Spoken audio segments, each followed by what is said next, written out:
Ang paghihimagsik ng mga mamamayan sa Indonesia. Ang Indonesia ay isang malaking bansa sa Timog Silangang Asya na binubuo ng libu-libong pulo. Kilala ito sa mayamang kultura, likas na yaman, at bilang bansang may pinakamalaking populasyon ng mga Muslim sa buong mundo. Sa kabila ng likas na kasaganaan nito, matagal na nitong kinakaharap ang mga suliranin tulad ng kahirapan, hindi pantay na pamamahagi ng yaman, at higit sa lahat, ang korupsyon sa pamahalaan. Ngayong taon, muling sumiklab ang galit ng mga mamamayan ng Indonesia laban sa kanilang gobyerno.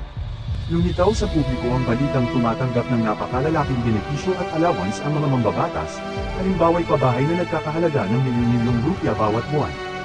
Habang ang mga opisyal ay nabubuhay sa karangyaan, ang karaniwang mamamayan ay patuloy na nagdurusa sa kahirapan at mataas na presyo ng bilihin. Dahil dito, libu-libong Indones ang lumabas sa lansangan upang magprotesta.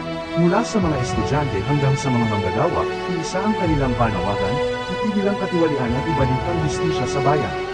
Ngunit ang ilan sa mga kilos protesta ay nauwi sa karahasan at sagupaan laban sa pulis, na nagdulot ng mga pagkasawi at pag-aresto. Sa harap ng lumalaking panawagan, napilitang magbitiw ang ilang opisyal ng gobyerno, kabilang ang mga ministro, bilang pagsisikap ni Pangulong Prabowo Subianto na maibsan ang galit ng taong bayan. Sa Pilipinas, may mga isyong kaawit din, ang korupsyon, hindi pantay na pamamahagi ng yaman, at mga mamamayang naghahangad ng tunay na paglilingkod mula sa pamahalaan. Ngunit bilang isang bansang Kristiyano, ang ating pananampalataya ay nagtuturo ng kapayapaan, pasensya, at pagkakaisa. Naway magsilbing aral ang nangyari sa Indonesia upang hindi na ito maulit sa ating bayan.